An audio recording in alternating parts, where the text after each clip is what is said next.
Assalamualaikum warahmatullahi wabarakatuh. Apa kabarnya anak bapak? Semoga kalian semua sehat walafiat. Untuk bisa melakukan pembelajaran pada pagi hari ini, pada kesempatan kali ini kita pada materi hari ini kita akan membahas materi tentang keanekaragaman hayati. Sebelum kita masuk pada materi tersebut, bapak akan bertanya, apakah kalian semua mengulang kembali materi yang kita bahas minggu lalu tentang ekosistem? Bapak berharap kalian semua mengulang materi tersebut di rumah karena ada kaitannya antara materi ekosistem dengan keanekaragaman hayati. Sebelum kita masuk pada materinya, Bapak akan sedikit bertanya atau mengulang kembali atau mengingatkan kembali materi yang kita bahas pada minggu yang lampau. Apa cabang ilmu yang membahas tentang ekosistem? Siapa yang tahu? Ya, betul, ekologi. Ekologi itu adalah ilmu yang mempelajari tentang hubungan timbal balik antara organisme dengan lingkungan hidupnya. Jadi dalam ekosistem ini terdapatlah dua komponen-komponen. Yang pertama, siapa yang tahu? Siapa yang tahu? Coba jawab. Ya betul, komponen biotik dan komponen abiotik. Pada komponen abiotik terdapat juga konsumen yang disebut atau yang bisa kita tahu heterotrof dan pengurai yang disebut dengan dekomposer. Di dalam komponen komponen ini, heterotrof adalah komponen ekosistem yang tidak bisa membuat makanan sendiri. Itu penjelasannya. Tetapi mengatur ulang dan akhirnya menguraikan bahan organik secara kompleks yang dibangun oleh autotrof. Dekomposer memiliki peran untuk menguraikan bahan-bahan organis yang berasal dari organisme yang telah mati. Baik, pada komponen abiotik ada beberapa faktor yang mempengaruhi komponen abiotik ini. Siapa yang tahu? Ya, betul. Yang pertama adalah tanah dan batu. Kenapa tanah dan batu? Karena struktur fisik dan komposisi mineral yang membatasi penyebaran organisme berdasarkan kandungan sumber makanan. Yang kedua adalah iklim. Karena kondisi cuaca dalam jangka waktu yang lama suatu wilayah, iklim makro meliputi iklim global, regional, dan lokal. Yang ketiga adalah suhu, dapat memengaruhi proses biologi mamalia dan unggas. Ini membutuhkan energi untuk meregulasi temperatur dalam tubuhnya. Yang keempat, air. Air dapat memengaruhi distribusi organisme. Organisme yang ada di gurun beradaptasi terhadap ketersediaan air. Apa contoh organisme yang ada di gurun? Betul, unta itu beradaptasi terhadap ketersediaan air. Bagaimana caranya? Melalui punuknya. Punuknya itu berfungsi sebagai penyimpan air di saat musim kemarau. Yang kelima adalah cahaya matahari. Kualitas cahaya matahari dapat mempengaruhi proses fotosintesis. Intensitas cahaya yang besar bisa meningkatkan suhu. Selanjutnya yang terakhir, garam. Garam mampu mempengaruhi keseimbangan air yang ada di dalam organisme melalui osmosis. Selanjutnya Bapak akan bertanya, apa-apa saja jenis ekosistem? Ya betul, Yang pertama adalah ekosistem darat. Ekosistem darat adalah ekosistem yang ditentukan oleh suhu dan curah hujan.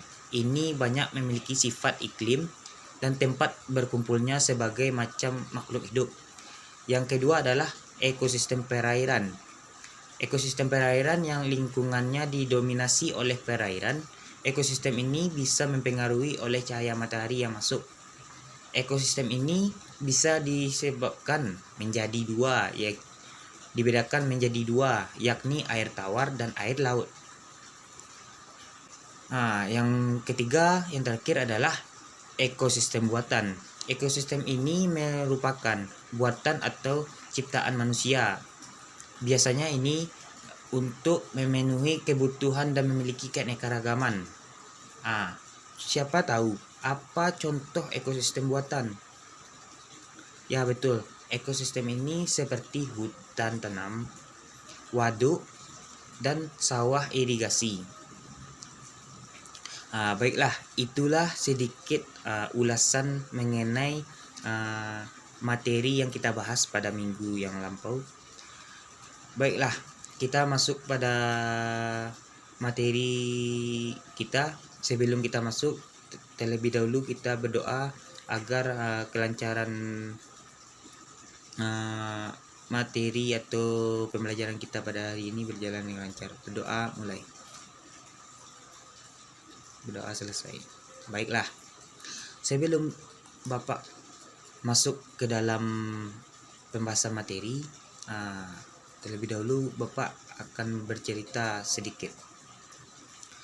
Negara Indonesia kita adalah negara dengan iklim tropis yang memiliki keanekaragaman tumbuhan dan hewan yang cukup tinggi. Berbagai tumbuhan serta hewan ini memiliki banyak sekali manfaat yang beragam. Keanekaragaman hayati di Indonesia tergolong tinggi karena lokasi Indonesia merupakan perpaduan antara daerah Asia dengan Australia, menyebabkan Indonesia memiliki flora dan fauna yang khas atau yang berbeda dengan negara-negara yang lain. Keanekaragaman hayati di Indonesia juga memiliki letak di daerah tropis sehingga memiliki iklim yang cocok untuk tempat hidupnya berbagai hewan serta tumbuhan yang banyak jenisnya. Hutan-hutan di Indonesia yang luas juga menjadi tempat hidup yang nyaman bagi berbagai spesies hewan serta tumbuhan-tumbuhan. Jadi flora di Indonesia termasuk dalam zona flora Melaisiana yang memiliki ciri khas yaitu tumbuhan dengan batang yang besar dan tinggi serta berkenopi. Bapak bertanya, apa nama tumbuhan yang memiliki batang besar dan tinggi? Siapa tahu? Ya betul, tanaman beringin. Jadi selanjutnya adalah tanaman motua. Itulah tumbuhan dengan batang besar dan tinggi. Bukan itu saja, banyak tumbuhan-tumbuhan yang besar yang lain dan memiliki tinggi yang lebih tinggi. Yang kedua adalah tumbuhan menempel atau epifit. Contohnya adalah tanaman anggrek dan paku-pakuan. Yang ketiga adalah tumbuhan memanjat atau liana. Contohnya adalah tanaman rotan. Jadi, keanekaragaman hayati yang tinggi menggambarkan banyaknya spesies makhluk hidup yang terdapat pada suatu daerah. Semakin banyak jenis makhluk hidup di suatu daerah menunjukkan bahwa lingkungan atau habitat di tempat tersebut memadai untuk kelangsungan hidup berbagai organisme. Semakin banyaknya jenis makhluk hidup di suatu tempat juga menggambarkan ekosistem dalam keadaan seimbang, meliputi rantai makanan pada pembahasan kita yang dahulu, serta jaring-jaring makanan yang kompleks dan saling mendukung satu dengan yang lainnya. Jadi antara rantai makanan serta jaring-jaring makanan yang kompleks tersebut memiliki hubungan timbal balik. Dapat kita contohkan misalnya hutan hujan tropis di Indonesia yang memiliki tingkat keanekaragaman hayati yang sangat tinggi, baik hewannya maupun tumbuhan yang ada di dalamnya. Keseimbangan ekosistem pada hutan tropis juga tetap stabil dan terjaga. Jika suatu nanti hutan hujan tropis di Indonesia mengalami kerusakan sehingga tingkat keanekaragaman hayati menurun, maka otomatis keseimbangan ekosistem juga akan terganggu. Jadi, sesuai dengan yang Bapak sampaikan pada awal tadi, hubungan antara keanekaragaman hayati dengan keseimbangan ekosistem adalah semakin tingginya keanekaragaman hayati, maka keseimbangan ekosistem semakin terjaga juga. Itulah sedikit wacana atau cerita yang bisa Bapak sampaikan. Jadi kita masuk pada materi kita. Sebelumnya Bapak akan menyampaikan tujuan pembelajaran yang akan kita bahas pada pagi hari ini. Sebelumnya Bapak akan sampaikan kompetensi inti yang Bapak yang akan dipelajari adalah menghayati dan mengamalkan ajaran agama yang dianut, mengembangkan perilaku jujur, disiplin, tanggung jawab, peduli, santun, ramah lingkungan, gotong royong, kerjasama, cinta damai, responsif dan proaktif. Yang ketiga, memahami dan menerapkan pengetahuan faktual, konseptual, prosedural dalam ilmu pengetahuan teknologi, seni budaya, dan humanioria dengan wawasan kemanusiaan, kebangsaan, kenegaraan, dan peradaban terkait fenomena yang terjadi. Yang keempat, mengolah, menalar, dan menyaji dalam ranah konkret dan ranah abstrak yang terkait. Sedangkan standar kompetensi lulusan yang Bapak pakai 3 komponen. Yang pertama adalah sikap, yang kedua adalah pengetahuan, yang ketiga adalah keterampilan. Jadi pada keanekaragaman hayati yang akan kita bahas, terdapatlah 2 kompetensi dasar yang akan kita bahas. Yang pertama adalah 3.2, yaitu menganalisis berbagai tingkat keanekaragaman hayati di Indonesia berserta ancaman dan pelestariannya. Yang kedua adalah 4.2, menyajikan hasil observasi berbagai tingkat keanekaragaman hayati. Jadi pada 4.2 ini menyajikan hasil observasinya bisa anak-anak browsing lewat Google saja untuk mempermudah. Jadi menyajikan hasil observasi berbagai tingkat keanekaragaman hayati di Indonesia dan usulan upaya pelestariannya. Jadi dari 2 kompetensi dasar tersebut, maka terbentuklah tujuan pembelajaran. Yang pertama, anak-anak Bapak dapat mengidentifikasi berbagai tingkat keanekaragaman hayati baik dalam bentuk gen, jenis, dan ekosistem di Indonesia. Sedangkan tujuan pembelajaran yang kedua adalah anak-anak Bapak dapat mengamati berbagai tingkat keanekaragaman hayati.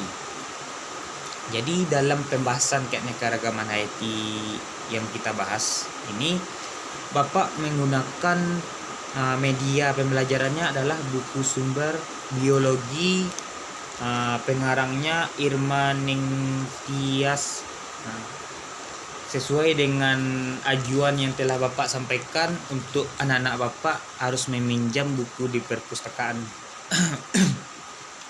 Dan yang kedua adalah sumber media pembelajaran yang lain akan Bapak share di WA group dalam bentuk file nantinya.